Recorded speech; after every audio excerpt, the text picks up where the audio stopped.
a very first dog Christmas. I'm joined today by my glamorous co-host, Mr. Yuletide himself, Casey Bonetto. Oh, Holly and Not Casey. Oh, sorry.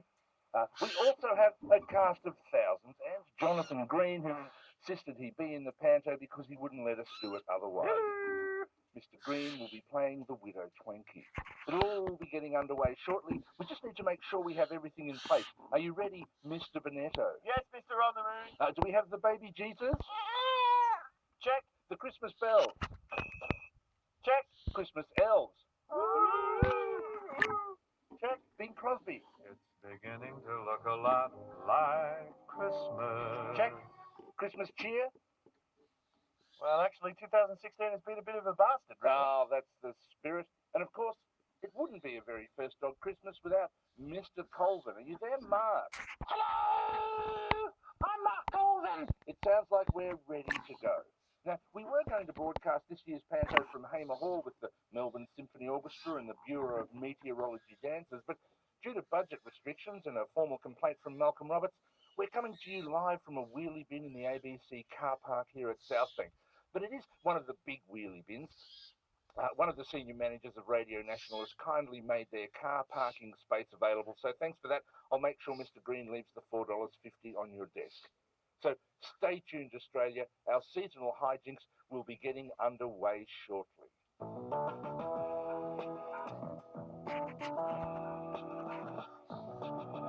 Now, we've been looking back at 2016 these last few weeks, and, well, it's been, as Mr. Bonetto just observed. Okay, I have no idea why they played that when they did. Because, can you be seeing that? We're talking 9:10. Consider it an early sting for the outsiders this 11th of December. Hello, I'm Mark Colvin. Come on. Welcome to A Very First Dog Christmas. Our story begins in the humble 48-bedroom harbourside manor of Prime Minister Malcolm Ebenezer Truffle Trousers Turnbull III.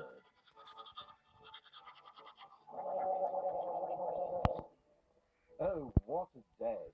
I finally found time to put up the Christmas decorations, or at least to tell the staff to do it. I do love this time of year. Now that I'm Prime Minister, I have to decorate properly. It's not enough to just have a Christmas twig with a bit of tinsel sticking out of a cat food tin like we used to when I was forced to live in a rented apartment as a child. No, now I have 2 Christmas twigs and 2 things of tinsel. It's quite wasteful. To think that people spend money on that sort of thing, no wonder they don't become enormously wealthy like me. Anyway, time for bed. I shall just lie down on this enormous pile of money. What? Who's that? That's I, the spirit of Christmas. The spirit of Christmas? You're just Tony Abbott wearing a sheet. Yeah, well, sheet happens. And how did all these budgies get in here? You really don't want me to answer that, do you? Now, I'm here to tell you, Malcolm, that tonight you'll be visited by 3 spirits. The ghosts of Christmas past, present and future. Sorry, senior management says you can only have 2 spirits of Christmas, and they have to be small ones. It's the efficiency dividend. Oh, all right, okay. Look, you're going to be visited by 2 spirits. Look, you're an innovator. You work it out. And remember, no wrecking, no undermining, and no sniping. And with that, Malcolm Ebenezer Velveteen Pantaloons Turnbull III fell into a deep sleep. We'll be right back with part 2 of A Very First Dog Christmas after these important messages.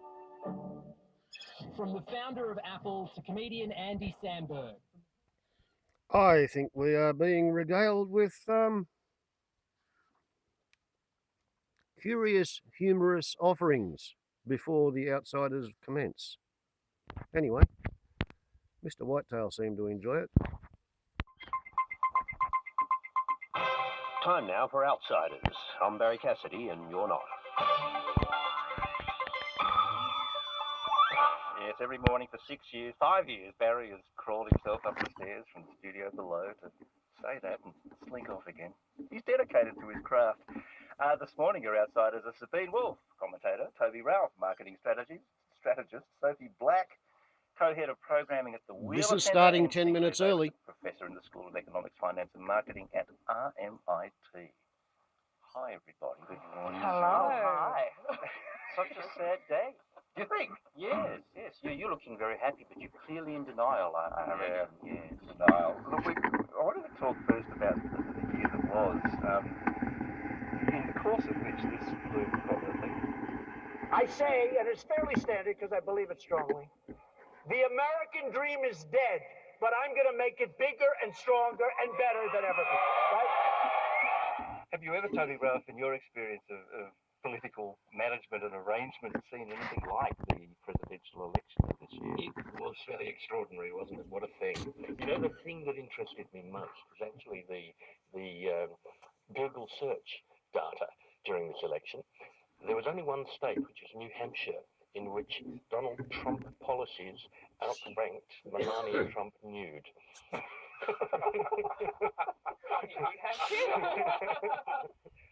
It's a great state there. It's been, I mean, it continues in the transition. I mean, he's full of surprises. I mean, post-truth has become the sort of the unifying theme of the before and after in this American political season. Oh, I saw a wonderful thing.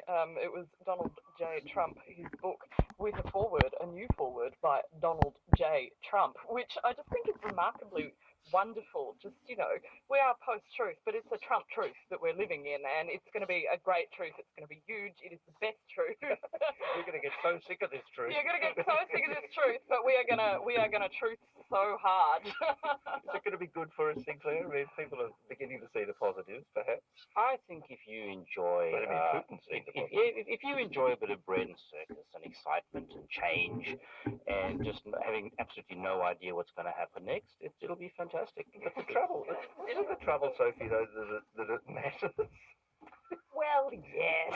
It's funny to a point. I think the latest revelation that Donald Trump will keep his EP credit on The Celebrity Apprentice, even though he has tweeted that he will have nothing to do with it overnight. He will keep his credit as EP. And Arnold Schwarzenegger is now the new host of Celebrity Apprentice and has said that, look, Donald Trump probably won't have anything to do it, rest assured. That's funny to a point, and then you realise it's the next president of the United States, and then we just softly weep to ourselves. Well, that's the thing too. Overnight, to be the news about the CIA, because they're not usually a reliable source, saying that yes, the Russians did hack the American presidential campaign, and Donald Trump's rejoinder is, well, they were wrong about Saddam Hussein, so I'm not listening to them now. To be fair, I mean, I'm no fan of Trump's, obviously, but that was like quite a good call, though. I mean, I had a bit of appreciation for that, but yeah, I mean, it's just such an incredibly odd time for us. The Russians are back, and we've got Donald Trump in the news, and it's almost the 90s are back, baby. The 90s are back. Or even the 80s. It's going to be a most exciting time to be alive. Well, and an Australian, I think, is the expression. Are you feeling agile, Toby? I'm feeling agile and innovative, yes. I'm looking forward to a year of pussy grabbing and all those things that we probably can say these days. It's the era of RSPCA online too. Each day is a new and exciting adventure in redrawing the boundaries of normality. It's really quite exciting. Well, but that in 2016 has been sort of a boggling thing. I mean, you are constantly sort of recalibrating your expectations, your assumptions about what's normal in politics and affairs. I have no idea. I have no idea anymore. And anybody who says they do is a dead set liar. I was sitting here thinking about what are my predictions for next year? This is an end of year show. They're going to ask me that. And I don't know. I was wrong about like everything. Don't ask me. I'm rubbish.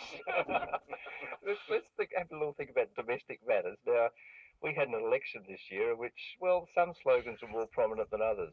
Jobs and growth. I'm focused on jobs and growth, and that's jobs, good jobs and better jobs for all Australians. Have great jobs, strong growth, more jobs. Jobs drives for jobs and growth.